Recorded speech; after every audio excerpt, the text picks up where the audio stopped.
భగవద్గీత సప్తదశోధ్యాయము శ్రద్ధాత్రయ విభాగయోగము. సత్వానురూపా సర్వస్య శ్రద్ధా భవతి భారత. శ్రద్ధామయోయం పురుషో యో యచ్ఛద్దః సయేవ సః. ఓ అర్జున, సమస్త జీవులకు గుణం వారి వారి అంతఃకరణాలను అనుసరించి కలుగుతున్నది. జీవుడు గుణమయుడు. గుణాన్ని బట్టి రూపం ఏర్పడుతున్నది.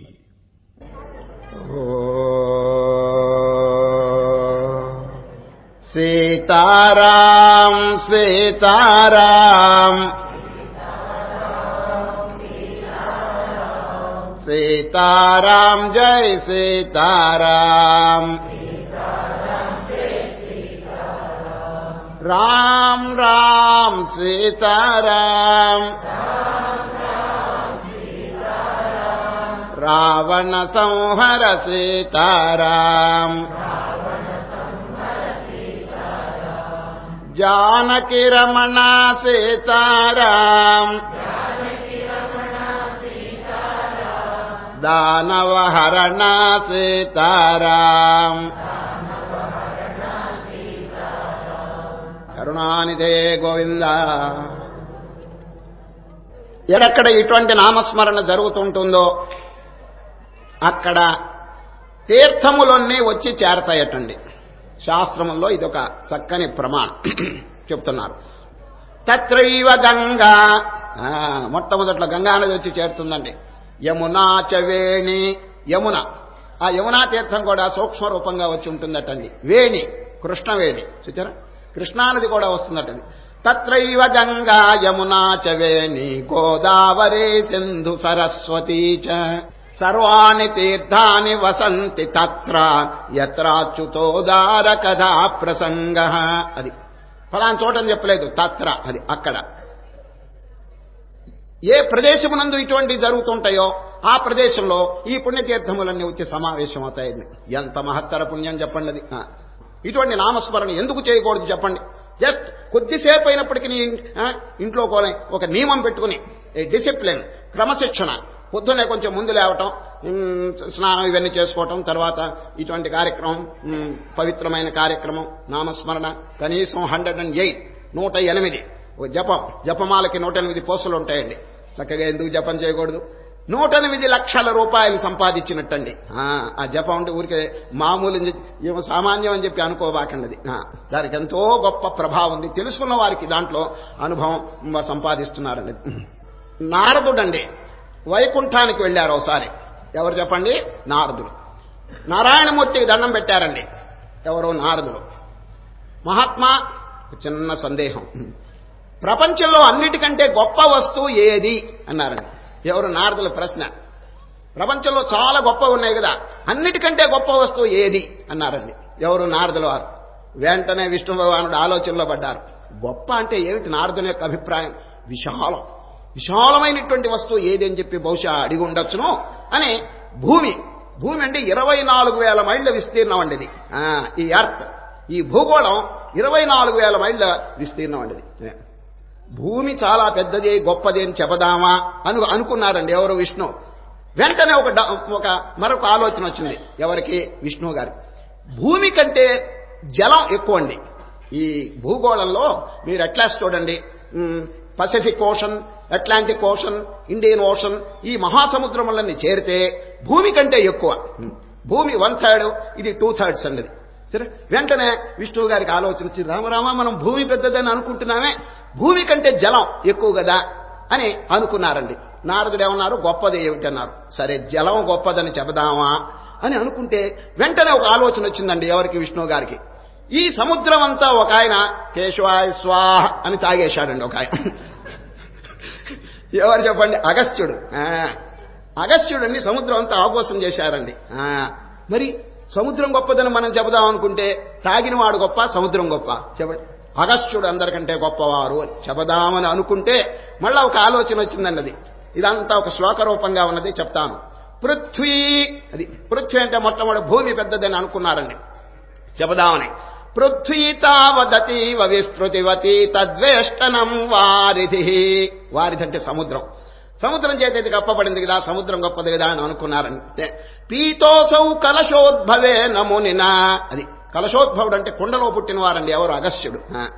అగస్త్యుడు ఈ సముద్రాన్నంతా తాగివేసినారు, మరి అగస్త్యుడు గొప్పవారు కదా అని అనుకున్నారని. పీతోసౌ కలశోద్భవే నమునినా సవ్యోమ్ని ఖద్యోతవతు. ఈ అగస్త్యుడు ఎవరు? ఈ అనంతమైనటువంటి ఆకాశంలో ఒక చిన్న వ్యక్తి కదండి, ఇండివిజువల్. బ్రహ్మాండం అంతా వ్యాపించింది ఆకాశం. మరి ఈ అగస్త్యుడు ఎవరు? దాంట్లో ఏ పార్ట్ అండ్ పార్సిల్. మరి అగస్త్యుడు గొప్పవారు అనుకుంటే ఆకాశం ఎంత పెద్దది, దానిలో ఈ అగస్త్యులు ఒక మూలగా ఉన్నారు అని. మరి ఆకాశం అన్నిటికంటే గొప్పది కదా అని అనుకున్నారని. సవ్యోమ్ని ఖద్యోతవత్ తద్వ్యాప్తం ధనుజాధిపస్య జయినా పాదేన చైకేన ఖం. ఈ ఆకాశాన్నంతా ఒక ఆయనండి ఒక పాదంతో కొలిచేశాడండి ఒక ఆయన. ఎవరు చెప్పండి? వామనుడు. వామనావతారంలోనండి ఈ ఆకాశం అంతా ఒక పాదంతో కొలిచేసినారండి. మరి ఎవరు గొప్ప? ఆకాశం గొప్ప, దాన్ని కొలిచిన ఆయన గొప్ప? చెప్పండి. ఇంతవరకు వచ్చారండి. వామనుడు అందరికంటే గొప్పవారు. వామనుడు ఎవరండి? వీరవతారమే, విష్ణువు గారి అవతారమే. ఈ విష్ణువు గారు అందరికంటే గొప్పవారనే స్థితికి వచ్చిందండి ఇప్పుడు కదండి. వామనావతారం విష్ణువు యొక్క అవతారం కదండి అది. తద్వ్యాప్తం ధనుజాధిపస్య జయినా పాదేన చైకేన ఖం తం త్వం చేతసి ధారయస్య విరతం త్వత్తోస్తి నాన్యో మహాన్. విష్ణువు గారు అందరికంటే గొప్పవారని తేలిందండి. వామనుడు విష్ణువు ఇద్దరు ఒకటే కదండి. అటువంటి విష్ణు భగవానుని నారదుడండి తన హృదయంలో పదిలపరుచుకుని ప్రతిరోజు నారాయణ నారాయణ అని చెప్పి స్మరణ చేస్తున్నారు కదండి. అటువంటి విష్ణువును కూడా బంధించేసినాడు తన హృదయంలో. ఎవరు? నారదుడు. నారదుడు అంటే ఎవరు? భక్తుడు. భక్తుడు భగవంతుని హృదయంలో బంధించి చక్కగా ధ్యానం చేస్తుంటారండి. మరి ఎవరు గొప్పవారు? ఈ విష్ణువు గారు గొప్ప, వారిని బంధించి హృదయంలో దాచిపెట్టుకున్నటువంటి భక్తుడు గొప్ప. కాబట్టి నారద అందరికంటే భక్తుడు గొప్పవాడు అని తేల్చేశారు. నారదుడు భక్తుడు కదండి, అందరికంటే మీరు గొప్పవారు, భక్తుడు గొప్పవాడు అని చెప్పి జనరల్ గా చెప్పేసినారండి. సరే, తద్వ్యాప్తం ధనుజాధిపస్య జయినా పాదేన చైకేన ఖం తం. తం అంటే ఆ పరమాత్మను, త్వం నీవు, ఓ నారద నీవు ఆ భగవంతుని నువ్వు హృదయంలో పెట్టుకున్నావు. తం త్వం చేతసి ధారయస్య విరతం త్వత్తోస్తి నాన్యో మహాన్. అది నీకంటే అనగా భక్తుని కంటే గొప్పవాడెవరు లేరు.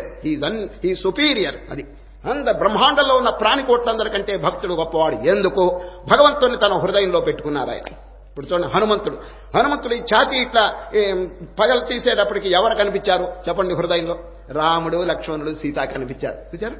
భక్తులండి భగవంతుని తమ హృదయంలో బాగా ధ్యానం చేస్తుంటారండి. కనుక ఎంత గొప్ప స్థితికి పొందుతారు చూడండి. ఆ భగవన్నామం జపం చేస్తూ ఆ భగవంతుని నిత్యము ఆరాధించేటువంటి వారికి ఎంత గొప్ప స్థితి ఉందంటే ప్రపంచంలో అందరికంటే కూడా గొప్ప స్థానం ఉందండి అది.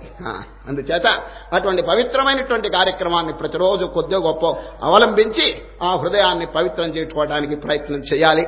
ఆలస్యం చేయకూడదు. చిన్న దృష్టాంతం చెప్తాను. ఊరు బయట ఒక పొలం ఉందండి. వరి పైరు పెట్టారు. అక్కడ నీళ్లు కడుతున్నారండి. రోజు నీళ్లు కడుతున్నారు. ఎంత కట్టినా ఆ వరి పైరండి తీక్షణమైన ఎండ కనుకుంటే కొంచెం ముకుళించుకుంటుందండి ఆ పైరు. రోజు నీళ్లు కడుతున్నారండి, అయినప్పటికీ అది తీక్షణమైనటువంటి ఎండలో కొంచెం ముకుళించుకుంటుంది, అంత పచ్చగా ఉండదు. పక్కనే ఒక దూరంగానండి ఒక మర్రి చెట్టు ఉందండి. దానికి ఎవ్వరూ నీళ్లు కట్టరు. ఏమండి, ఎన్ని సంవత్సరములు అయి ఉంటుంది దానికి నీళ్లు కట్టండి. ఎప్పుడో 100 ఏళ్ల కింద 70 ఏళ్ల కింద నీళ్లు కట్టినారాము చిన్నప్పుడు. అటువంటి మర్రి చెట్టు ఎందుకు వాడిపోదు? ఎవరు నీళ్లు కట్టడం లేదు కదా. ఎందుకంటే అది శుష్కించిపోదు. ఈ పైరు రోజు నీళ్లు కడుతున్నా కూడా ఈ విధంగా వాడిపోవటానికి కారణం ఏంటి చెప్పండి? బ్రహ్మాండంగా వృక్షానికి ఎవరైనా నీళ్లు కట్టారా? లేదు. కానీ అది పచ్చగా ఉన్నది, ఇదేమో వాడిపోతున్నది రోజు నీళ్లు కట్టినా కూడా. దీనికి కారణం తెలుసండి, ఆ మర్రి చెట్టు యొక్క వేరు ఆ లోపల నీళ్లను తాకిందండి. భూమిలో నీళ్లు ఉన్నాయండి ఎక్కడో అగాధంలో, దాన్ని తాకింది వేరు. అందుచేత మీరు కట్టండి కట్టకపోండి, అది ఎప్పుడు పచ్చగానే ఉంటుందండి ఆ చెట్టు. సరే, అదేవిధంగా భగవంతుని స్పృశించినటువంటి వారండి ప్రపంచంలో దుఃఖపడరండి. దుఃఖం లవలేశం కూడా వారికి ఉండదని శ్రీకృష్ణ పరమాత్మ గీతలో పేర్కొన్నారు. ఎక్కడ చెప్పండి? యం లబ్ధ్వాచ అపరం లాభం మన్యతే నాధికం తతః యస్మిన్ స్థితో న దుఃఖేన గురునాపి విచాల్యతే. భయంకరమైన గురునాపి దుఃఖేన నా విచాల్యతే. భయంకరమైన దుఃఖం వచ్చి మీద పడ్డా కూడా ఏమీ చెలింపడండి. కారణం వేరు నీళ్లను తాకింది. వేరంటే ఏమిటి? వారి మనస్సు ఆ భగవంతుని యందు లగ్నమై ఉంది కాబట్టి ఇంకా వారికి దుఃఖం ఏమిటి చెప్పండి అది. ఈ రోజు 17వ అధ్యాయంలో మనం ప్రవేశిస్తున్నాం. దీని పేరు శ్రద్ధాత్రయ విభాగ యోగం. ఈ విభాగం అనే పదాన్ని గురించి ప్రతిరోజు మీకు చెప్తున్నాను. విభాగం అంటే సెపరేషన్. Please divide. అది 2 వస్తువులు కలిసిపోయినాయి. చెడ్డని వేరు చేయండి. చెడ్డని వేరు చేయకపోతే చాలా బాధ కలుగుతుందండి. అది మంచి చెడ్డ 2 కలిసినాయి. బియ్యంలో రాళ్లు ఉన్నాయి. ఏమండి, ఎవరైనా అమాంతంగా తీసుకెళ్లి ఎసట్లో పోస్తారా? లేదు. ముందు చాటలో వేసుకుని ఆ రాళ్లన్నింటినీ ఏరేస్తారండి. ఇది ప్రతిరోజు ఇంట్లో చేస్తున్నారు. ఎందుకు ఏరాలి చెప్పండి? ఒక పిల్లవాడు ఇట్లాగే అడిగేశాడండి వాళ్ళ అమ్మని. వాళ్ళ అమ్మ చాటలో బియ్యం వేసుకుని రాళ్లు ఏరుతుంటే ఓ పిల్లవాడు, వాడు కొడుకండి, పరిగెత్తుకొచ్చాడు. అమ్మ నువ్వు చేసే పని నాకేం నచ్చలేదు. ఈ బియ్యము రాళ్లు బస్తాలో స్నేహంగా ఉంటే నువ్వు స్నేహాన్ని విడదీస్తున్నావా అన్నాడండి వాడు. వాళ్ళు బియ్యం బస్తాలు ఇద్దరు ఐకమత్యంగా కాపరం ఉంటే నువ్వు ఆ రాళ్లను వేరు చేసి పారేస్తున్నావా? నాన్ సెన్స్ అన్నాడు వాడు. ఒరే నాయనా, నాకు తెలుసురా కథంతా. ఈ బియ్యం అనేది మానవుడికి ఉపకారం చేస్తుంది, రాళ్ళు అనేది అపకారం చేస్తుంది. ఈ అపకారం వాడు ఉపకారం వాడు ఒక చోట ఉండకూడదు అన్నదండి తల్లి. అందుచేత నేను వేరు చేస్తుంది. ఎంత చక్కని జవాబు చూడండి. కనుక హృదయంలో మాలిన్యం ఉంది, మంచి ఉన్నది, శుద్ధం అశుద్ధం, శుభం అశుభం 2 ఉన్నాయి, పవిత్రం అపవిత్రం. ఈ అపవిత్రమైన దాని అది కనుక ఇక్కడ ఉంటే ఏమవుతుందంటే చాలా బాధ కలుగుతుంది జీవుడికి. మోక్ష మార్గంలో ఇది పెద్ద ఆటంకం. అందుచేత పెద్దలు నిన్న శ్రీకృష్ణ పరమాత్మ డ్రైవ్ ఆఫ్ ది ఎనిమీస్ అన్నారండి. ఎవరు ఎనిమీస్? శత్రువులు. కామ క్రోధ లోభ మోహ ఇటువంటి వారు, దంభ దర్ప అసూయ ఇటువంటిది, రాగ ద్వేష ఇటువంటివి, ఇవన్నీ కూడా కొంచెం బాగా ఆలోచించి వాటిని తొలగించమని శ్రీకృష్ణ పరమాత్మ చెప్పలేదండి. అసుర సంపద అది. ఈ అసుర సంపద ఏం చేస్తుందంటే ఆత్మను కప్పివేస్తుందండి. It will cover up God. అది భగవంతుడు అందరి హృదయంలో కాపరం ఉంటున్నారు, ప్రకాశిస్తున్నారు. ఇప్పుడు ఈ లైట్ ఉందండి, దాని చుట్టూ ఏదైనా ఒక ఆవరణ కనుకుంటే లైట్ కనిపిస్తుందా చెప్పండి? అదేవిధంగా అజ్ఞానము, ఈ అవినీతి, అధర్మం, అన్యాయం, పాపం అనేటువంటి ఆవరణ చుట్టుకుంది. ఆ చుట్టుకున్నందువల్ల కనిపించటం లేదు, భగవంతుని యొక్క సాక్షాత్కారం కలగటం లేదు. కామయేష క్రోధయేష రజోగుణ సముద్భవ మహాశనో మహాపాప్మా విద్యేనమిహ వైరిణం. వైరి శత్రువులు. బయట శత్రువులను తెరవేశారు, లోపల శత్రువుల విషయం ఎవరైనా అనుకుంటున్నారా చెప్పండి? ఎంత శీఘ్రంగా వారిని తరివేస్తే అంత మంచిదని శ్రీకృష్ణ పరమాత్మ భేరీ మోగించినట్టు చెప్పారు భగవద్గీతలో. అది అర్జునుడు అడుగుతారండి, మానవుడు ఎందుకు ఈ పాపకార్యాలు చేస్తున్నాడంటే, ఇప్పటిది కాదండి, అనేక జన్మల్లో సంస్కారం వాడిని నెట్టుతున్నది. చెయ్యరా పాపం చెయ్యరా అని చెప్పి నెడుతున్నది. దాని పేరే వాసన. జన్మాంతర దుష్కృతం, టెండెన్సీ అంటారు. టెండెన్సీ అని నెట్టుతున్నది, నువ్వు చేయి పాపం అని. దాన్ని మనం రహితం చేయాలి. దాని పేరే వాసనాక్షయం. అది ఏమిటి చెప్పండి? అది కామయేష క్రోధయేష రజోగుణ సముద్భవ మహాశనో మహాపాప్మా విద్యేనమిహ వైరిణం. అది శత్రువు. ఆ శత్రువుని ఎంత శీఘ్రంగా బయటికి పంపించేస్తే అంత మంచిదండి. అందుచేత నిన్నటి దినం ఆ దైవాసుర సంపత్ విభాగ యోగం గురించి చెప్పి ఈ నరక ద్వారములు తట్టవద్దండి అన్నారండి. ద్వారం, మోక్షద్వారం తట్టండి. మోక్షద్వారములు ఏమిటి చెప్పండి? ఇంద్రియ నిగ్రహం, మహాత్ముని యొక్క సాంగత్యం, సంతుష్టి, ఇటువంటివన్నీ కూడా స్వర్గద్వారములు లేక మోక్షద్వారములు. వాటిని తట్టవాలి. త్రివిధం, 3 ద్వారాలని చెప్పారు. త్రివిధం నరకస్యేదం ద్వారం నాశనమాత్మన. నాశనం చూడు, అవి మానవుడికి నాశనం కలుగు చేస్తాయి. నాశనమాత్మన కామక్రోధస్తథా లోభ తస్మాదేతత్రయం త్యజేత్. త్యజేత్, లీవ్ ఇట్ ఆఫ్. అది లీవ్ దమ్ ఆఫ్. అది వాటిని వదిలిపెట్టేసింది. వివేకానంద స్వామి అమెరికాలో తీరికగా విశ్రాంతి తీసుకుంటున్నారండి. అమెరికాలో ఆ ఇంటి పేరు 1000 ఐలాండ్ పార్క్ అండి. అక్కడ విశ్రాంతి తీసుకుంటున్నారు, 1000 ఐలాండ్ పార్క్ అని. ఆ విశ్రాంతి సమయంలో భావములు పొంగి వస్తున్నాయండి వారికి. ఎవరికి? వివేకానంది. దాన్నంతా వెంటనే వ్రాతమూలకంగా పెట్టేసినారు. దాదాపు 13 పద్యాలండి ఇంగ్లీష్లో. దాని పేరు the song of the Sannyasin. అది యతి గీతం. అది truth never comes where lust and fame and greed of gain reside.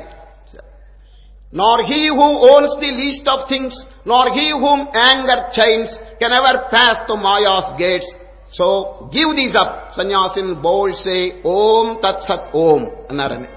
కామము లోభమోహములు గల్గు చోట ఉండునే సత్యమెన్నడు నుండబోదు. ఈ వికారములున్న చోట ఆ సత్య వస్తువు ఎట్లా ఉంటుంది అని ప్రశ్న అనేది. Truth never comes where lust and fame and greed of gain decide అన్నారు. కామము లోభమోహముల్ గల్గు చోట ఉండునే సత్యమెన్నడు నుండబోదు.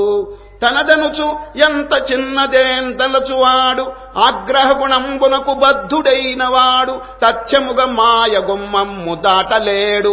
కాన ఈ దుర్గుణంబుల వదలి నీవు యతిపాడుము కంఠము ఎత్తిపాడు యతివరాధీర ఓం తత్సదనుచువాడు. ఓం తత్సత్ ఇది మహామంత్రం. ఈ రోజు వస్తుందండి దాని ప్రస్తావన. హృదయ పరిశోధన చాలా ముఖ్యమండి.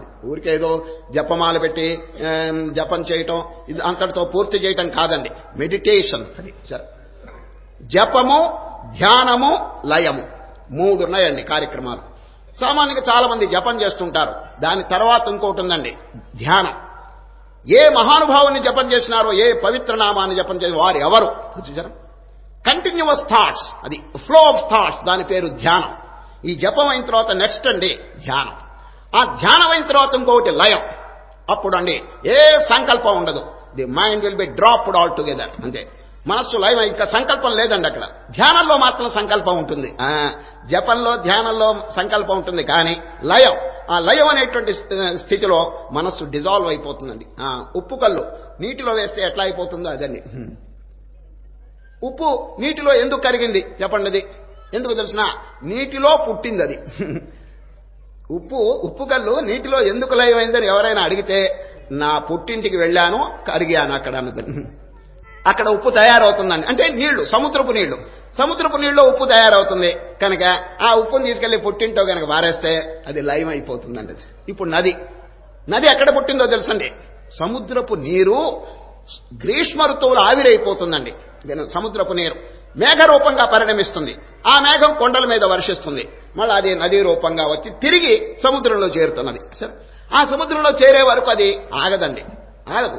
ఇప్పుడు గోదావరి గాని గంగ గాని మహాప్రవాహంగా ఉన్నప్పుడు మీరు వెళ్ళండి అక్కడికి. ఓ నది గారు కొంచెం కొబ్బరికాయ కొట్టాలి, హారతి ఇవ్వాలి, అమ్మా గంగాదేవి కొంచెం ఆగవమ్మా అంటే, నేను ఆగను, నాకు ఒక లక్ష్యం ఉన్నది, నాకు ఒక పర్పస్ ఉన్నది, నేను నా పుట్టింటికి చేరాలి. సముద్రం అనేది మీరు 100 టెంకాయలు కొట్టినా నేను ఆగేది లేదు అంటుందండి. ఆగటం లేదండి, మహాప్రవాహం వెళ్ళిపోతున్నది. ఎందుకు? అక్కడ తన పుట్టింటికి వెళ్ళాలి. ఏది పుట్టిల్లు? సముద్రం. అది అక్కడ పుట్టిందండి అది.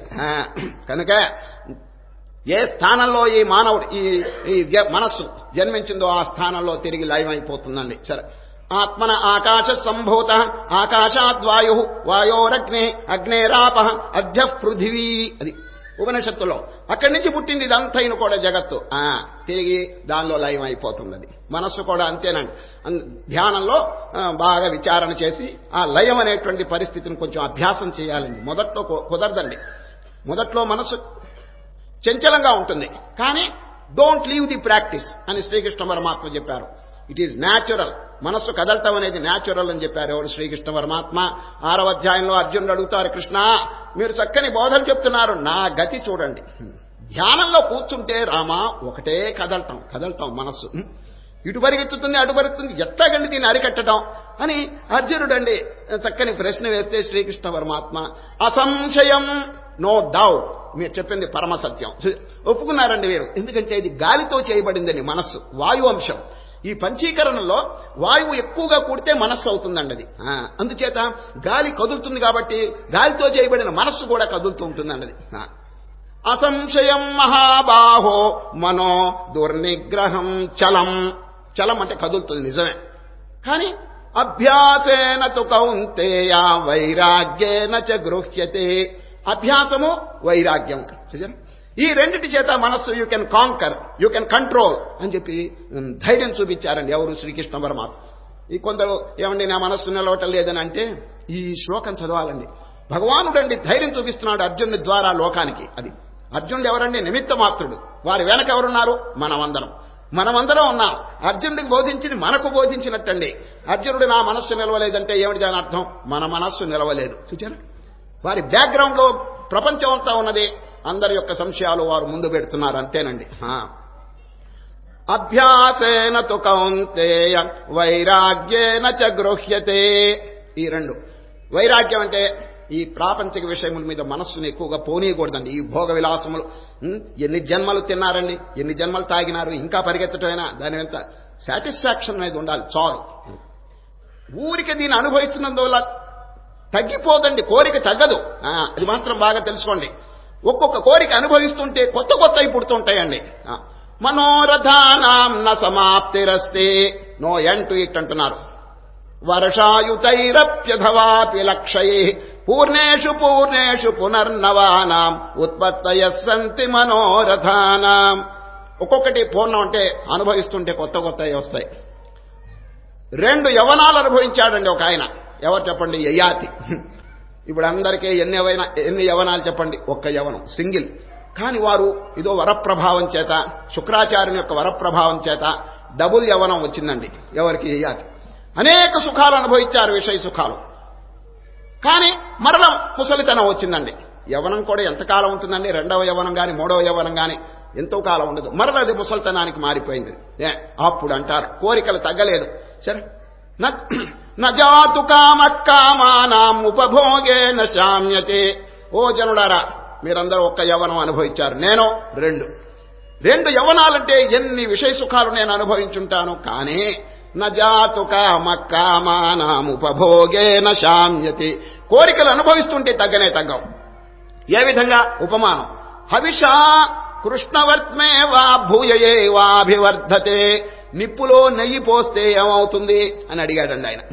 ఏమంటే నిప్పుతో నెయ్యి వేస్తే చల్లారుతుందా? లేదు, ద్విగుణీకృతంగా వృద్ధి అవుతుందండి. ఈ కోరికలు కూడా అంతేనండి. సార్, మనో నజాతు కామకామానాం ఉపభోగేన శామ్యతి హవిషా కృష్ణవర్త్మే వా భూయయే వాభివర్ధతే. కాబట్టి ఈ వైరాగ్యము అభ్యాసము 2 చాలా జాగ్రత్తగా ఆలోచించి, అభ్యాసం అంటే మీకు తెలుసు కదండి, ప్రతిరోజు డైలీ ప్రాక్టీస్. అది వదలకుండా కొంచెమైనా ఆ మనస్సును నిగ్రహించడానికి ప్రయత్నం చేయాలని. ఇక వైరాగ్యం అంటే ఏమిటి? ఈ ప్రపంచ విషయముల మీద మనస్సుని పోనీయకుండా దానికి బోధించాలండి. మనస్సా, ఎందుకు వచ్చిన కర్మ ఇది, అమూల్యమైనటువంటి మానవ జీవితం భ్రష్టం చేస్తున్నావు నువ్వు అని బోధించాలండి. వైరాగ్య గేయం అని ఉందండి, అది చెప్తాను వినండి. వైరాగ్య సంబంధమైనటువంటి గేయం అంటే పాట అండి. చంచలంబకు జగతి లోపల శాశ్వతం ఒకటేదిరా, కన్ను మూసి తెరచు లోపల కలిమిలేములు మారురా,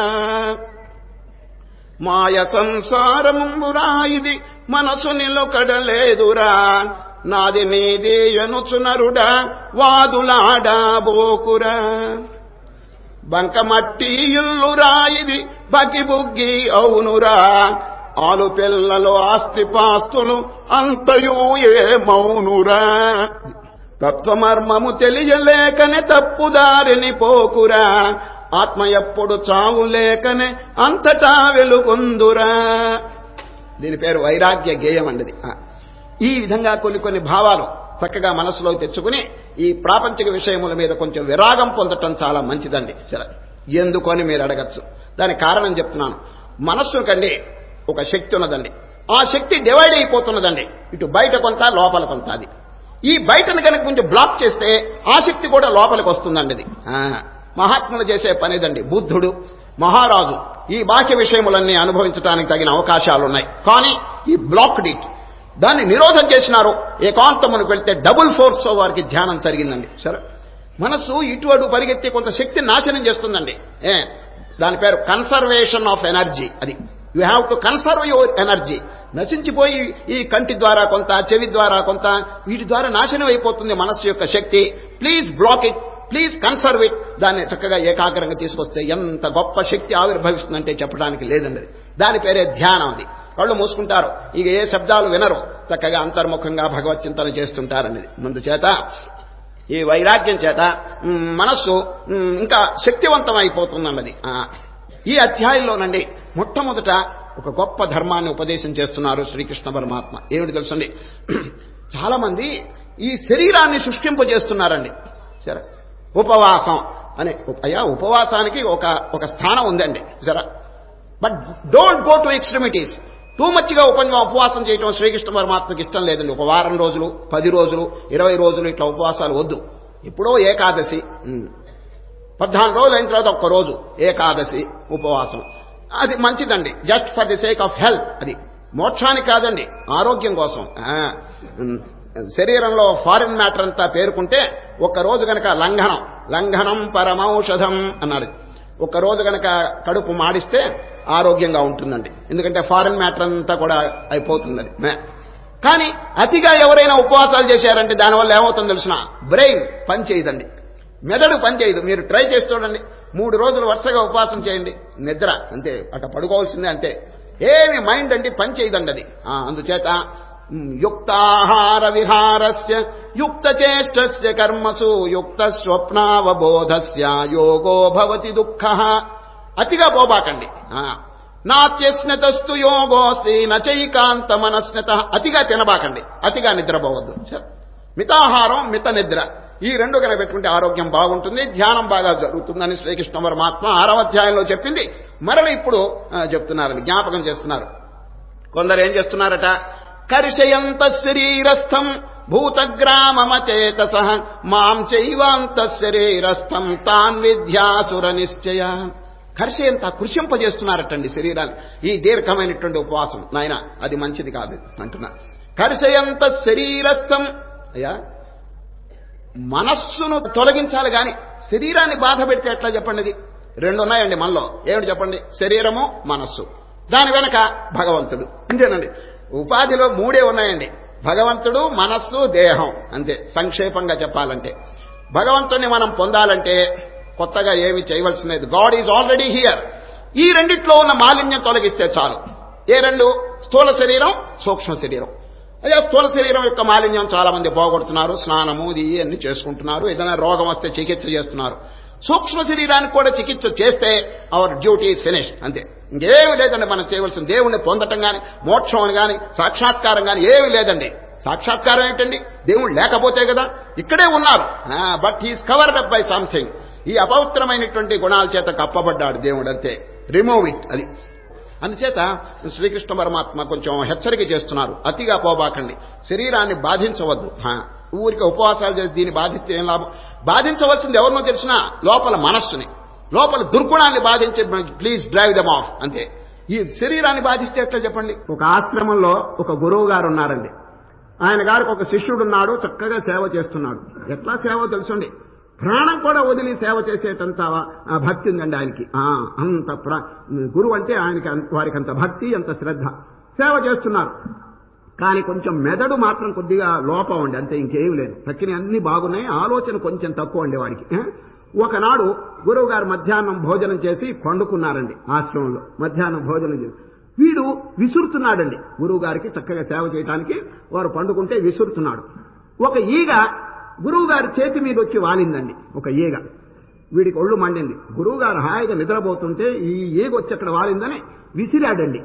విసిరితే ఈగ పోయిందండి. మరల వచ్చి వాలిందండి చేయి మీద, మరల వచ్చి వాలింది. మరల విసిరాడండి. మరల 3వసారి వచ్చిందండి. ఇక వీడికి ఏమీ తట్టుకోలేకపోయినాడండి.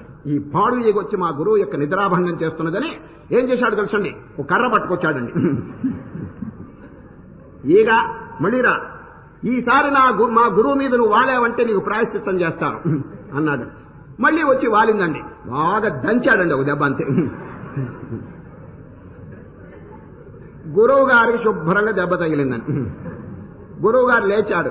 ఎందుకురా నన్ను స్వామి, మిమ్మల్ని కాదు, ఈగను కొట్టాను నేను. చూడండి, వాడికి ఆలోచన బాగానే ఉంది, కానీ జరిగిన విషయం చూడండి, అనవసరంగా గురువు గారిని కొట్టాడండి. వాడి ఉద్దేశం గురువు గారిని కొట్టాలని కాదు, ఈగను కొట్టాలని. ఈ విధంగా ఈ శరీరాన్ని మానవుడు అనవసరంగా హింసిస్తున్నాడండి. కొట్టవలసింది ఎవరినో తెలిసిన మనస్సుని. మనస్సులో ఉన్న దుర్మార్గాన్ని కొట్టవాలి, దాన్ని తొలగించాలని. కానీ జీవులు అట్లా చేయటం లేదు. ఈ శరీరాన్ని దీర్ఘమైన ఉపవాసాలు పెట్టి కష్టపెడుతున్నారు. నాయన అట్లా చేయవద్దు అని శ్రీకృష్ణ పరమాత్మ ఈ రోజు వార్నింగ్ ఇస్తున్నారు. మొదట్లో కర్షయంత శరీరస్థం భూతగ్రామమచేతసః మాం చైవాంత శరీరస్థం తాన్ విద్యాసుర నిశ్చయాన్. ఆ విధంగా శరీరాన్ని బాధించేవారు ఎవరో తెలిసిన అసురులు అన్నారంటే. అసుర నిశ్చయాన్, ఈ విధంగా కొంచెం జాగరూకత వహించి ఎప్పుడైనా పక్షానికి ఒకసారి ఉపవాసం ఉండటం మంచిది. దాని ద్వారా ఆరోగ్యం బాగుంటుందండి. అనవసరంగా దీన్ని బాధిస్తే ఏమవుతుందండి, జీవితం వేస్ట్ అయిపోతుందండి. ముత్తుగా పండుకోవాలని అనిపిస్తుంది ఆహారం కనుక లేకపోతే. కాబట్టి మితాహారం, మిత నిద్ర. సరే, ఇప్పుడు శ్రీకృష్ణ పరమాత్మ అతి ముఖ్యమైనటువంటి ఘట్టంలో ప్రవేశిస్తున్నారు. ఏమిటి తెలిసిన? ఆహారం. ఆహార విషయం శ్రీకృష్ణుడు అప్పుడప్పుడు హెచ్చరిక చేస్తున్నారు. ఇప్పుడు మరల తిరిగి మొన్న 15వ అధ్యాయంలో జ్ఞాపకం చేశారు. అర్జున, నేను భూమిలో ప్రవేశించి ధాన్యం అంతా వృద్ధి చేస్తున్నాను. జీవులు భోజనం చేసినటువంటి ఆహారము నేను చక్కగా జీర్ణం చేస్తున్నాను అని చెప్పలేదండి. ఆహార విషయం ఇప్పుడు మరల ఆహార విషయం ప్రస్తావనకు తీసుకొచ్చారు. 3 రకాలు: సాత్విక ఆహారం, రాజసిక ఆహారం, తామసిక ఆహారం అని 3గా చెప్పుకొస్తారు. ఆ వివరం అంతా మీరు గ్రంథాల్లో చదువుకోండి. సాత్విక ఆహారం అంటే కారాలు ఎక్కువగా, పులుపులు ఇటువంటివి తగ్గించుకుని మితంగా వాడుకోవటం అనేటువంటిది సాత్విక ఆహారం.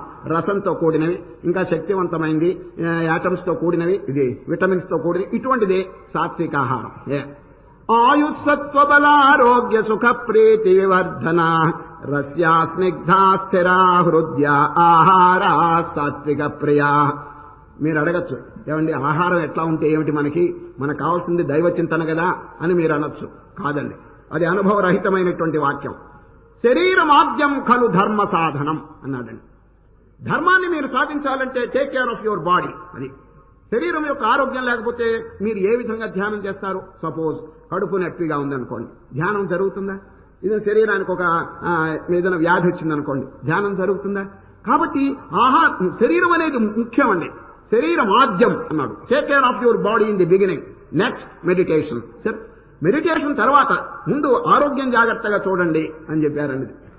కనుక శ్రీకృష్ణ పరమాత్మ ఆరోగ్యాన్ని కొరకండి ఈ ఆహారాన్ని జాగ్రత్తగా చూడమంటున్నాడు.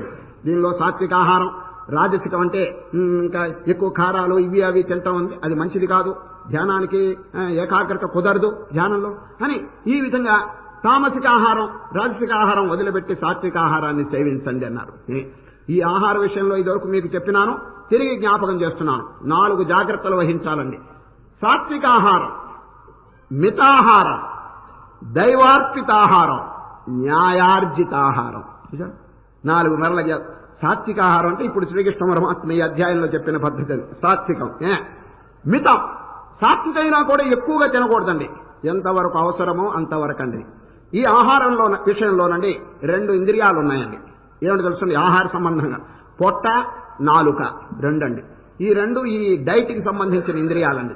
నాలుక, పొట్ట. ఎప్పుడైనా పొట్ట మాట వినండి కానీ నాలుక మాట వినకూడదండి. నాలుక మహా డేంజరస్ ఫెలో అండి. వాడు ఎప్పుడు రుచులు కోరుతుంటాడు. ఎవరు? అందులోనండి ఈ శరీరం అనే ఇంటికి గేటు దగ్గర చేడాడండి వాడు. ఈ నాలుక ఇది గేట్వే. వాడు మొదట్లోనే ఇప్పుడు చూడండి, కాఫీలో కొంచెం చక్కెర తగ్గింది అనుకోండి, వాడు పోనివ్వడండి. No admission without my permission. దాంట్లో చక్కెర కలిపితేనే లోపలి పోనిస్తాడు. పొట్ట అట్లా కాదండి, మీరు దాంట్లో చక్కెర వెయ్యండి వెయ్యకపోండి, నేను నిండితే చాలు. పొట్ట అమాయకం అండి. దాని మాట వింటం చాలా మంచిది. పెద్దలు చెప్పినారు, నాలుక మాట వినద్దు, అది రుచులు కోరుతుంది. జితం సర్వం జితే రసే. నాలుకను జయిస్తే బ్రహ్మాండం అంతా జయించినట్టు అన్నారు కృష్ణ పరమాత్మ ఉత్తర గీత అని తర్వాత చెప్తారు. జితం సర్వం జితే రసే. నాలుకండి, దానికి డబుల్ వర్క్ ఉన్నది. అంతే terrible fellow, you have to conquer it అని పెద్దలండి హెచ్చరిక చేస్తున్నారండి. ఈ ఆహార విషయంలో కొన్ని నియమాలు జాగ్రత్తగా పాలించడం మంచిదండి. ఏమిటి తెలిసిన? భోజన కాలంలో ఊరికే మాట్లాడకూడదండి. అనవసరమైనటువంటి మాటలు గీతలు ఏం ఉండకూడదు. భోజన కాలే భగవన్నామస్మరణ గోవింద అని సమారాధన చూడండి, కార్తీక సమారాధన అక్కడక్కడ ఈ వాక్యం చెప్తుంటారు. ఏమిటి చెప్పండి? భోజన కాలే భగవన్నామస్మరణ. భుజించేటప్పుడు రక్తంగా మారేటప్పుడు అండి ఆ దైవ సంబంధమైనటువంటి వాతావరణం ఉండటం చాలా మంచిదండి. భగవన్నామస్మరణ అప్పుడు రక్తం శుద్ధం అయిపోతుంది. ఈ భోజనం చేసేప్పుడు లేనిపోని కబుర్లు, వ్యవసాయ విషయంలో కానీ లేకపోతే రాజకీయ విషయాలు కానీ ఇవన్నీ మాట్లాడుకుంటూ ఉంటారండి, అది మంచిది కాదండి. స్నానే చ భోజనే హోమే జపే మౌనం సమాశ్రయేత్. అది స్నానం చేసేప్పుడు, భోజనం చేసేప్పుడు, హోమం చేసేటప్పుడు, జపం చేసేటప్పుడు మౌనం. ఎంత చక్కని వాక్యం అండి. మౌనం అని చెప్పారని చెప్పి వడ్డించే వారికి చాలు అని ఆపబాకండి, అది ఇట్లా చూపించండి. అది లేకపోతే ఈ నోరు మోసు కూర్చుంటే వాళ్ళు కొండలు పెట్టేస్తారు. ఈ ఆహార విషయం గురించి శంకరాచార్యుల వారు ఏం చెప్పారు తెలుసండి? ఆహారం ఎట్లా భుజించాలంటే క్షుద్ వ్యాధిశ్చ చికిత్సతాం ప్రతిదినం భిక్షౌషధం భుజ్యతాం. అన్నం ఎట్లా తినాలంటే ఔషధం, భిక్షౌషధం. భిక్ష అంటే భోజనం, ఔషధం వల్లే తినండి. ఏమండి ఔషధం ఎంత తింటారో? ఇప్పుడు డాక్టర్ గారి దగ్గరికి వెళ్ళి ఏమండి ఇంత మాత్ర కట్టండి అని ఎవరైనా అడుగుతారా? చెప్పు, చిన్న మాత్ర ఉంటారు. అట్లా ఉండాలి ఆహార విషయంలో. డాక్టర్ దగ్గరికి వెళ్ళి చిన్న మాత్ర అడుగుతారు, కాఫీ హోటల్కి వెళ్ళి పెద్ద లడ్డు అడుగుతారండి.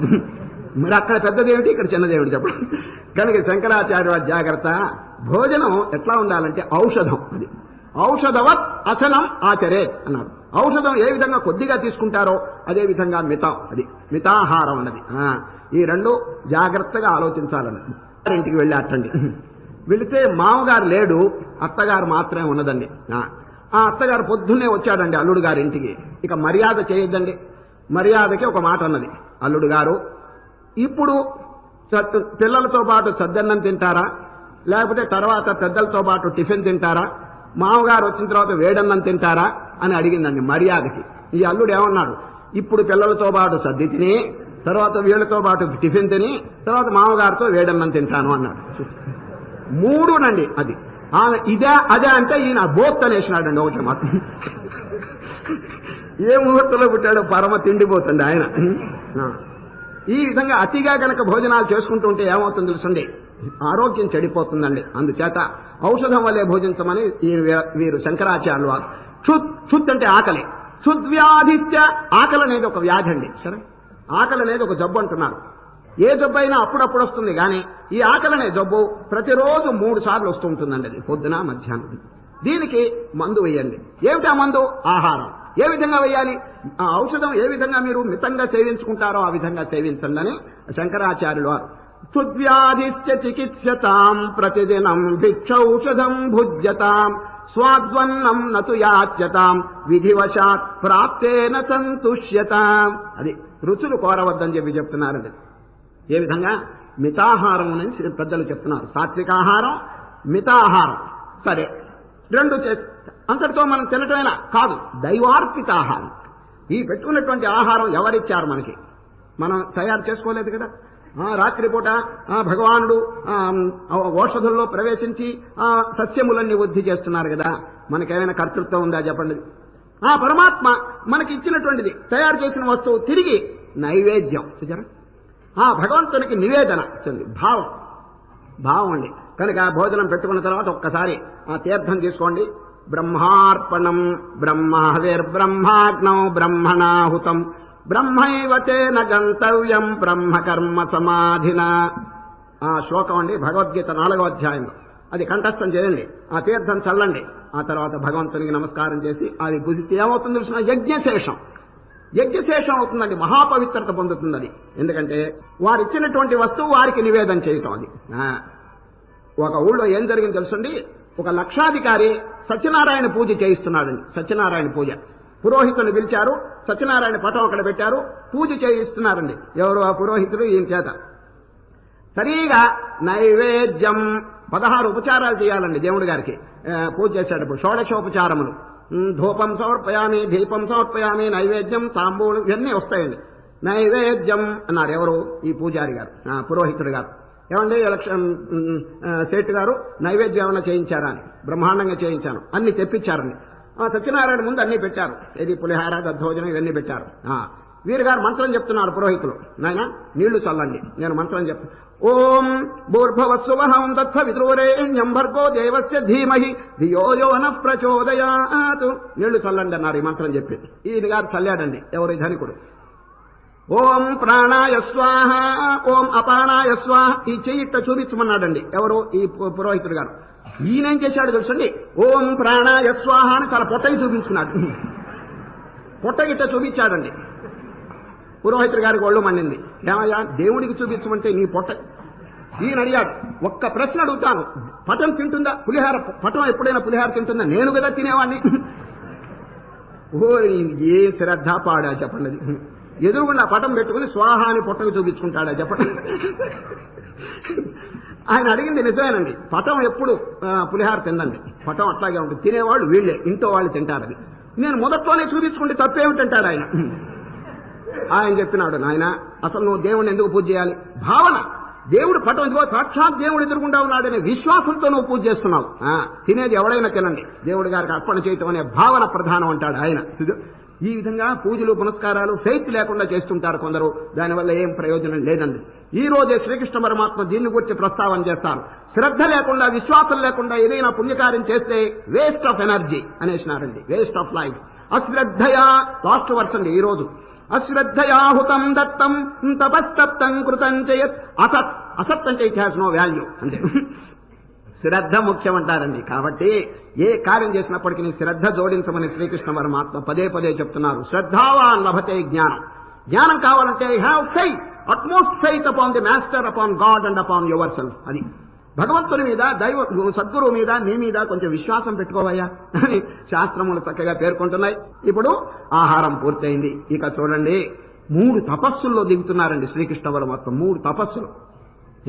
తపస్సు అనేటువంటి మాట వినంగానే చాలా మందికి భయం వేస్తున్నదండి. ఎందుకో తెలుసిన, స్వామి మా వల్ల ఈ తపస్సులు కాదు, కుదరవు, కాళ్ళు పైకెత్తి ఎండలో తలకాయ కింద పెట్టి తిండి లేకుండా ఈ అవస్థ పడేటువంటి తపస్సు మాకు భయం కలుగు చేస్తుంది చాలా మంది అంటుంటే, నాయనా ఆ తపస్సు కాదు.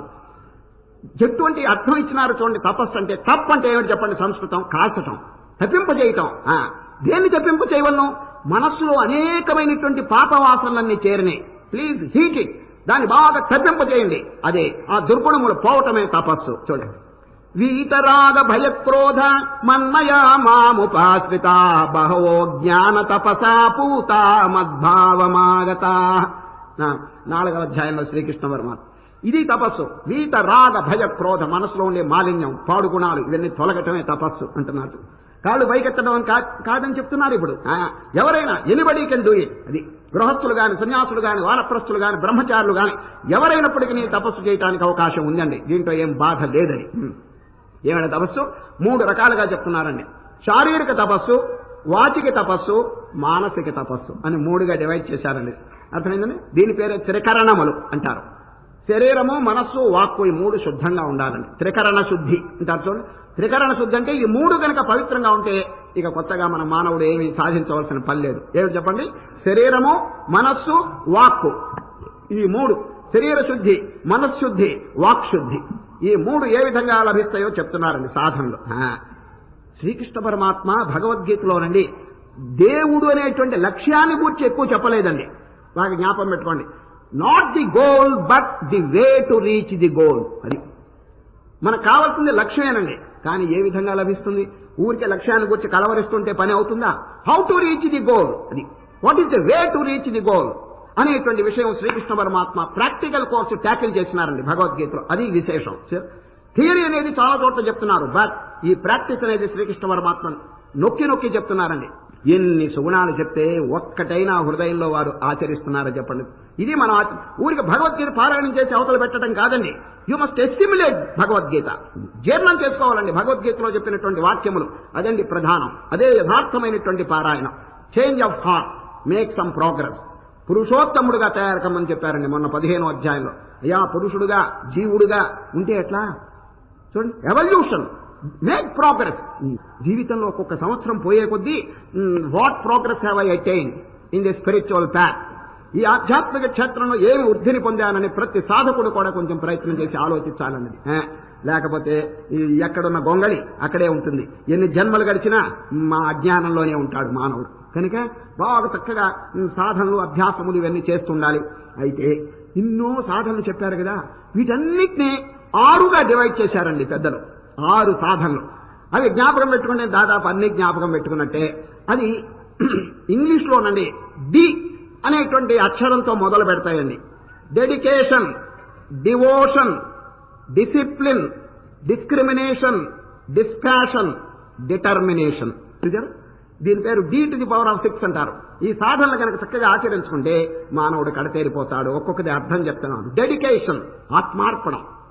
సరే, నీవే తప్పై తప్పరం వెరుగా, అటువంటి భావన. పరమాత్మ మీరే నాకు గమ్యం, మీ పాదములు నేను ఆశ్రయిస్తున్నానని. చూడండి, అర్జునుడు మొదటి అధ్యాయం అంతా ఏమిటో చెప్పుకున్నారు. ఎవరు? అర్జునుడు. రెండవ అధ్యాయం మొట్టమొదట్లో ఏం చేసినారు అర్జునుడు చెప్పండి. రామరామ ఇంకా నేను ఉపన్యాసం చెప్తే ఏం లాభం అని, శిష్యస్తేహం షాధిమాం త్వాం ప్రపన్నం కృష్ణ, నాదేమి లేదంతా నీదేనయ్యా, కొంచెం విషయం చెప్పండి, మీకు శరణాగతి, dedication, I'm dedicating my self to you అని చెప్పి ఆత్మార్పణం చేసుకున్నారండి మొదట్లో. అక్కడి నుంచి కృష్ణ పరమాత్మ చక్కగా బోధిస్తారు. శిష్యుడైన వారు గురువుకండి ఆత్మార్పణం చేసుకోవాలి, తను తాను అర్పణం చేసుకోవాలి, తనువు మనస్సు వాక్కుది. శిష్యస్తేహం, దీని పేరు డెడికేషన్, మొదటి సాధన అండి, ఆత్మార్పణం అది. రెండవది డివోషన్. డివోషన్ అంటే భక్తి, ఏదో ప్రతిరోజు వారికి తోచినటువంటి నామం, భగవన్నామం జపం చేయటం, పూజ అర్చన ధ్యానము పారాయణము ఇటువంటివన్నీ చేయటం పేరు డివోషన్. Dedication, devotion, discipline. మూడవదండి క్రమశిక్షణ. ఆధ్యాత్మిక క్షేత్రంలో డిసిప్లిన్ లేకపోతే చాలా కష్టం. పొద్దున్నే 4 గంటలకు నిద్ర లేవటం, స్నానాలు ఇవన్నీ చేసుకోవటం, తర్వాత గీతాపారాయణం, తర్వాత ఏదో జపం, ఇటువంటి ఏదైనా ఒక కార్యక్రమం అండి క్రమశిక్షణ రూపంగా మనం ఏర్పాటు చేసుకోవాలండి. దాని పేరు డిసిప్లిన్. అది మూడైదే కదండి, dedication, devotion, discipline, discrimination. Discrimination అంటే నిత్యానిత్య వివేకం. అది ప్రపంచంలో ఏది సత్యమో ఏది అసత్యమో అందరికీ తెలియక ఈ అసత్యమైనటువంటి నామరూపాల మీదే పరిగెత్తుతున్నారండి. పెద్దలు చెప్పినారు, నాయన ఇది క్షేత్రం, పొలం. పొలం అనేది జడమైనటువంటి వస్తువు, నీవు పొలాన్ని చూచే చైతన్యం. నీలో చైతన్యం ఉన్నది, ఈ జడమైన వస్తువు నేనని చెప్పేసి వై ఆర్ యు ఐడెంటిఫైయింగ్ అని శ్రీకృష్ణ పరమాత్మ నిలదీసి అడిగినారండి. నీవు క్షేత్రజ్ఞుడు, క్షేత్రం కాదు, క్షేత్రం నీకంటే వేరుగా ఉంది, don't get attach to it. అది దాంతో తాదాత్మ్యం పొందవద్దని శ్రీకృష్ణ పరమాత్మ బోధిస్తున్నారన్నది. సరే, క్షేత్రజ్ఞం చాపి మాం విద్ధి సర్వక్షేత్రేషు భారత, క్షేత్రజ్ఞయోర్జ్ఞానం యత్త జ్ఞానం మతం మమ. ఈ డిఫరెన్స్ తెలుసుకోవాలండి. అదే వివేకం, దాని పేరు డిస్క్రిమినేషన్. ఏది నిత్యము, ఈ శరీరంలో రెండు కలిసిపోయినాయి, ఆత్మ అనాత్మ, జడము చైతన్యము, చక్కగా డివైడ్ చేయాలి విభాగం చేసి. జడమైన వస్తువు నేను కాదు, మరి నేనెవరు? చిదానంద రూప శివోహం శివోహం. అది దీని పేరు డిస్క్రిమినేషన్, అంటే వివేకం, బుద్ధి యోగం అంటారు శ్రీకృష్ణుడికి. నాలుగైన కదండి. డిస్పాషన్ అంటే వైరాగ్యం. వైరాగ్యం అనేది కనుక లేకపోతే మానవుడికి మనస్సు బహిర్ముఖంగా పోతుందే గాని అంతర్ముఖంగా రాదండి. అందుచేత ఇప్పుడు చూడండి, ప్రమిదలో దీపం వెలిగించారండి, కిటికీలు తెరిచిపెట్టారు, గాలి వస్తున్నది, ఆ దీపం కాస్త ఆరిపోయిందని చూచారు. అప్పుడు తెలివిగల వాళ్ళు ఏం చేస్తారు? They will close the Windows, close the doors. ఇదండి వైరాగ్యం. చూచారు. దీపం వెలిగించడం అనేది జ్ఞానం అండి, కిటికీలు మూయటం అనేది వైరాగ్యం. చూచారు. ఆ కిటికీలు ముయ్యకపోతే ఈ ఉన్నటువంటి జ్ఞానం కాస్త సర్వనాశనం అయిపోతుందండి, ఆరిపోతుంది అది. అందుచేత వైరాగ్యం అనేది పెద్దలు నొక్కి నొక్కి చెప్తున్నారు. Close the Windows. ఈ ఇంద్రియములనేటువంటి ద్వారముల గుండా ఈ విషయములనే వచ్చి నాశనం చేస్తున్నాయి వాయువులు. దాని పేరు డిస్పాషన్ అంటే వైరాగ్యం. ఆఖరిది ఏమిటి తెలుసండి? డిటర్మినేషన్, పట్టుదల. అది నేను ఈ జన్మలో మోక్షం పొందుతాననేటువంటి ధీమ, ఆ ధైర్యం అనేది వాడిని ముందుకు కొనసాగిస్తున్నాను. అట్లా కాకపోతే నేను గృహస్థుల్ని, సన్యాసులు పెద్ద పెద్ద సాధనలు చేస్తున్నారు, నా వల్ల అవుతుందా? పిల్లా జల్లా వీళ్ళందరినీ పోషించాలి, టైం ఎక్కడా? ఈ జన్మలో పొందుతామో దేవుణ్ణి? ఈ విధమైనటువంటి దుర్బల వాక్యాలు పలకకూడదండి. సరే, ఏమైనప్పటికీ I must realise in this very birth. అది ఈ జీవితం పూర్తి కాకపోవడమే నేను విషయం తెలుసుకోవాలి, కొంచెం ట్రై చేస్తాను, నేను ఎందుకు జయించుకోరాదు అనేటువంటి ధైర్యం అనేది మానవుని ముందుకు తీసుకోదు. దాని పేరు ఆప్టిమిజం. పెసిమిజం అంటే ఎప్పుడు దుర్బలత్వాన్ని ప్రకటించడం అనేది, అది మంచిది కాదు. శ్రీకృష్ణ పరమాత్మ దాన్ని వదలమని చెప్తున్నారు, దుర్బలత్వాన్ని. క్షుద్రం హృదయ దౌర్బల్యం చెక్తోత్తిష్ట పరంతప, రైజ్ ఉత్తిష్ట, జాగ్రత్త, ఉత్తిష్టత. ఈ విధంగా శ్రీకృష్ణ పరమాత్మ చక్కని బోధలు చెప్పినారు. ఇప్పుడు మనం 6 సాధనలుగా డివైడ్ చేశామండి. ఆఖరిది ఏమిటి? డిటర్మినేషన్, పట్టుదల. ప్రాక్టికల్ కోర్సులో శ్రీకృష్ణ పరమాత్మకి ఎంత విశ్వాసం ఉన్నదో చూడండి. వాచా చెప్పి అంతతో నిలిపేసినారు. How to tackle this fellow, how to conquer the senses and the mind అని ఎదుర్కొంటున్నారండి శ్రీకృష్ణ పరమాత్మ. ఎనిమీస్, ఇదిగో వీళ్ళందరూ వైరులు, శత్రువులు. శత్రువుల్ని ఏ విధంగా ఎదుర్కోవాలనేటువంటి ప్రాక్టికల్ కోర్సులోకి దిగుతున్నారండి. వాచావేదాంతం కాదండి, Bhagavadgita theory and practice both mix together భగవద్గీతలోనండి. అందుచేత ఈ అనుభవ సంబంధమైందంటే శ్రీకృష్ణ పరమాత్మకి చాలా ఇష్టం అండి. ఏదైనా ఊరికి నోటితో చెప్పి వాచాతో పూర్తి చేయరు, దాన్ని ఏ విధంగా ఆచరణలో పెట్టాలనే విషయం కూడా జాగ్రత్తగా పరిశీలిస్తూ విచారణ చేస్తూ మనకి బోధిస్తున్నారండి. ఎవరు? శ్రీకృష్ణ పరమాత్మ. శ్రీకృష్ణ పరమాత్మ తపస్సు అనే పేరుతో 3 సాధనలు చెప్తున్నారండి. 3 ఈ మూడింటిని చక్కగా ఆచరణలో పెట్టమని. శారీరక తపస్సు, వాచికి తపస్సు, మానసిక తపస్సు అండి. మొదటిది శరీరం. అది దేవద్విజ గురు ప్రాజ్ఞ పూజనం శౌచమార్జవం బ్రహ్మచర్యమహింసా చ శారీరం తప ఉచ్యతే. అది మొట్టమొదటి శరీరం యొక్క తపస్సు చూడండి ఎంత చక్కగా ఉంది. వినయం, వినయము విధేయత. దేవద్విజ గురు ప్రాజ్ఞ పూజనం. పెద్దలకి దగ్గర వినయ విధేయతలు చూపించండి అంటారు. ఇది చాలా అవసరం అండి. సాధకుడు కనుక గర్వం, అహంకారం, ఈగోయిజం ఇటువంటిది కనుక కలిగి ఉంటే డౌన్ఫాల్, పతనం అయిపోతానండి. సరే, కనుక ప్రహ్లాదుని చరిత్రలో మీరు చదివారు కదండి. పెద్దల బొడగన్న భృత్యుని కైవడి చేరి నమస్కృతులు చేయువాడు. అది ప్రహ్లాదుడు భాగవతం. పెద్దలు ఎవరైనా కనిపిస్తే భృత్యుడు అంటే సేవకుడు మోస్తరు వంగి నమస్కారం చేస్తాడు. ఈయనెవరండి? రాజాధిరాజు. పెద్ద రాజు అయినప్పటికీ కూడా వినయంతో నమస్కారం చేస్తాడు. ఎవరు? ప్రహ్లాదుడు. ఎప్పుడు వినయం కలిగిందో అప్పుడు ప్రకాశం వస్తుందండి. చిన్న దృష్టాంతం, మీ బటన్, ఎలక్ట్రిక్ బటన్ ఉందే, అది పైకి లేచుకుంటే చీకటండి. రాత్రిపూట బటన్ పైకి ఉంది కనుక దాన్ని కిందకి వచ్చండి, లైట్ వెలుగుతుందండి. సరే, ఆ బటన్ అంటే తలకాయ అండి. తలకాయ పైన ఉంటే వాడికి చీకటేనండి వాడిలో. అది కొంచెం వంగితే ప్రకాశం వచ్చేస్తుంది. చూడండి ఎంత కలి దృష్టాంతం. ఇప్పుడు కాదు, ఇంటికి వెళ్ళి వంచండి, చూస్తాం. దేవద్విజ గురు ప్రాజ్ఞ పూజనం శౌచమార్జవం బ్రహ్మచర్యమహింసాచారేరం తప ఉచ్యతే. ఇక వాక్ తపస్సండి. అనుద్వేగకరం వాక్యం సత్యం ప్రియహితం జయత్ స్వాధ్యాయాభ్యసనం చేవా వాంగ్మయం తప ఉచ్యతే. శాస్త్రాభ్యాసం ఇదంతా నోటికి తపస్సండి. ఇక ఈ రెండు సామాన్యం. ఈ వచ్చేది మూడవదండి, కొంచెం కష్టం అండి. ఏది? మానసిక తపస్సు. ఎందుకనగా మనస్సు అనేది కనిపించదండి. It's very subtle. మహాసూక్ష్మమైనటువంటి మనస్సును ట్యాకిల్ చేయాలంటే కొంచెం కష్టం. ఆ తపస్సు ఏమిటో వినండి. మనఃప్రసాద సౌమ్యత్వం మౌనమాత్మ వినిగ్రహ భావ సంశుద్ధిరిచ్యేతత్తపో మానసముచ్యతే. భావ సంశుద్ధి, ఏ విధమైనటువంటి అపవిత్రత మనసులో లేకుండా జాగ్రత్తగా చూడండి. ఆత్మ వినిగ్రహం అంటే ఇంద్రియములను నిగ్రహించండి. ఇంద్రియములు అనేవారండి ఈ మనస్సునకు ఇన్ఫీరియర్స్ అండి. మనస్సు అన్నిటికంటే పైన ఉంది. వారి దగ్గర ఉన్న వాళ్ళు 10 మంది ఉన్నారు. ఎవరు చెప్పండి? 5 కర్మేంద్రియములు, 5 జ్ఞానేంద్రియములు. ఈ ఇంద్రియములు కనుక అరికడితే మనస్సు కూడా కొంచెం దారికి వస్తుందండి. ఈ ఇంద్రియములు అరుచుకుంటే ఇష్టం వచ్చినట్టుగానే చెలరేగుతుంటే, గీతలో మొన్న చెప్పారు చూడండి 2వ అధ్యాయంలో, ఇంద్రియాణాం హి చరతాం యన్మనో అనువిధీయతే సదస్య హరతి ప్రజ్ఞాం వాయుర్నావమివాంభసి. అది అందువల్ల ఇంద్రియములు కనుక అరికట్టకపోతే ఈ మనస్సు అండి ఇష్టం వచ్చినట్టు చెలరేగుతుంటుంది. కాబట్టి ఆత్మ వినిగ్రహ అని చెప్పినారు. దీన్ని కొంచెం జాగ్రత్త వహించి ఆ మనస్సు ఎక్కడెక్కడికి పోతుందో బాగా విచారణ చేసి దాన్ని దారికి తీసుకురావాలండి. మనఃప్రసాద, ప్రసాదం అంటే ఏంటో తెలుస్తుంది సంస్కృతంలో? నిర్మలత్వం. అది తెలుగులో ప్రసాదం కాదండి, నిర్మలత్వం. మనఃప్రసాద. ఒక చెరువు ఉందండి, నీళ్లు బురదగా ఉంటే అడుగునున్న వస్తువు కనిపించదు. నీళ్లు కనుక నిర్మలంగా ఉంటే అడుగునున్న వస్తువు చక్కగా కనిపిస్తుంది. అదేవిధంగా మనస్సు అనేటువంటి సరోవరం మురికిగా ఉన్నది. ఆ మురికి వల్ల లోపల ఆత్మ కనిపించటం లేదు. ఇప్పుడు ఏం చేయాలి? ప్రసన్నత్వం, దానిలో ఉన్న దోషములు హరింపజేయాలని. మనఃప్రసాద సౌమ్యత్వం మౌనమాత్మ వినిగ్రహ, ఇంద్రియ నిగ్రహం. భావ సంశుద్ధిరిచ్యేతత్తపో మానసముచ్యతే. అది ఈ విధంగా 3 తపస్సులు చెప్పినారు. ఇప్పుడు అండి దానం, దానంలోకి దిగుతున్నారండి. సాత్విక దానం, రాజసిక దానం, తామసిక దానం. దానం విషయం అందరికీ తెలుసును. మొన్న కూడా ఎప్పుడో సందర్భంగా సంక్షేపంగా చెప్పినాను. దానం చేయటం వల్ల మానవుడికి తగ్గేదేమీ లేదు, ద్విగుణీకృతంగా వృద్ధి అవుతుంది. వాడికి సంపదలు ఏవి తగ్గవండది.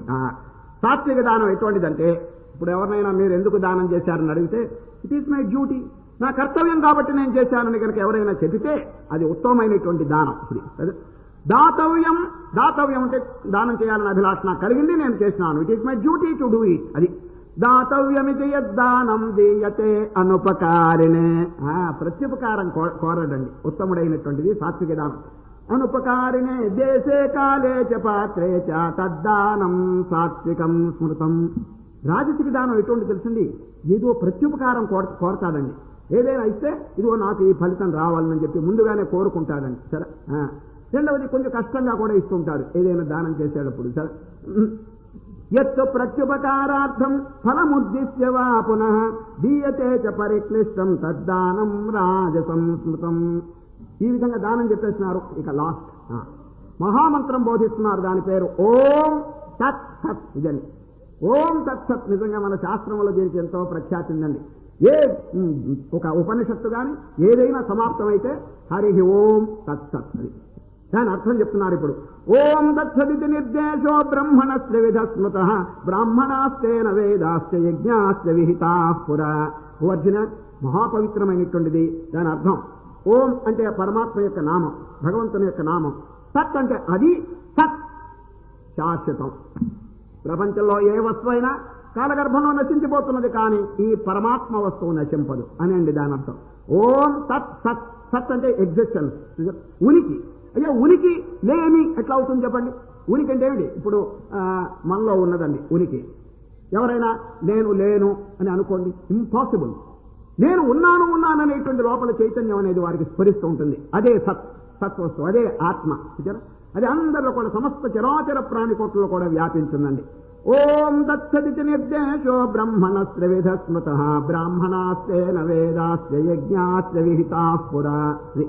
ఏ కార్యక్రమం ప్రారంభం చేసినా ఓం హరి ఓం అంతా పూర్తయిన తర్వాత హరి ఓం తత్సత్ అని చెప్పి ఈ మహామంత్రం దాని యొక్క అర్థం చెప్పి చివరికి లాస్ట్ లో ఈ అధ్యాయం పూర్తి చేస్తూ ఒక చక్కని హెచ్చరిక చేశారు. అర్జున, ఏ కార్యమైనప్పటికీ శ్రద్ధతో చేస్తేనే దానికి ఫలితం అన్నారు. అశ్రద్ధతో చేస్తే శూన్యం, ఫలితం శూన్యం అనేస్తున్నారు. అశ్రద్ధయా హుతం దత్తం తపస్తప్తం కృతం చయత్ అసదిత్యుచ్యతే పార్థాన చ తత్ప్రేత్యనో యః అని అశ్రద్ధ పనికిరాదని ఈ అధ్యాయం పూర్తి చేసినారు. ఇప్పుడు గీత మీద ఒక చిన్న పాట ఉన్నదండి. ఆ పాట చెప్పి నేను విరమిస్తానండి. గీతాదేవి మీద ఒక పాట అండి, గీతాగేయం అంటారు దీన్ని. చదువు చదువులకెల్ల సారమైన చదువు సత్తు చిత్తుల మొత్తము శ్రీ గీత సకనైన రత్నము. ఈ జన్మ వట్టిది సా జన్మ గట్టిది సంసార బంధాలను శ్రీ గీత త్రెంపగలుగును చూడరా. మాయ మనసును విడచి మంద బుద్ధిని మడచి మాత సేవను చేయరా. శ్రీ గీత మనసునందున నిలుపరా. భోగాలు విడచిన రోగాలు విడుచును యోగాలు నేర్పుచుండు. శ్రీ గీత త్యాగాలు నేర్పుచుండు. కనుబొమ్మల సందు కాంతి చూడగల్గు కనతల్లి వంటిది. శ్రీ గీత కామధేను వంటిది. జ్ఞానాభివృద్ధిని గలుగంగజేయును చిక్కులన్నీయు తీర్చురా. శ్రీ గీత చింతలన్నీయు బాపురా. ఆత్మావలోకంబు అందించు మనకెల్ల ఆది దైవము అదియరా. శ్రీ గీత ఆనందమున గూర్చురా. అంతరాత్మాయందు ఆది దైవము కొరకు ఆటలాడుతునున్నది. శ్రీ గీత మాటలాడుతునున్నది. ఆత్మావలోకంబు అందించు మనకెల్ల ఆది దైవము అదియరా. శ్రీ గీత ఆనందమున గూర్చురా. ప్రాపంచ సుఖములన్ ప్రాకులాడకుమయ్య పరగనున్నవి సుఖములు. శ్రీ గీత మన మేలు గోరుతుండు. కష్టాలు వచ్చినా నష్టాలు వచ్చినా మదిలోన మరువకుండు. శ్రీ గీత మన మేలు గోరుతుండు.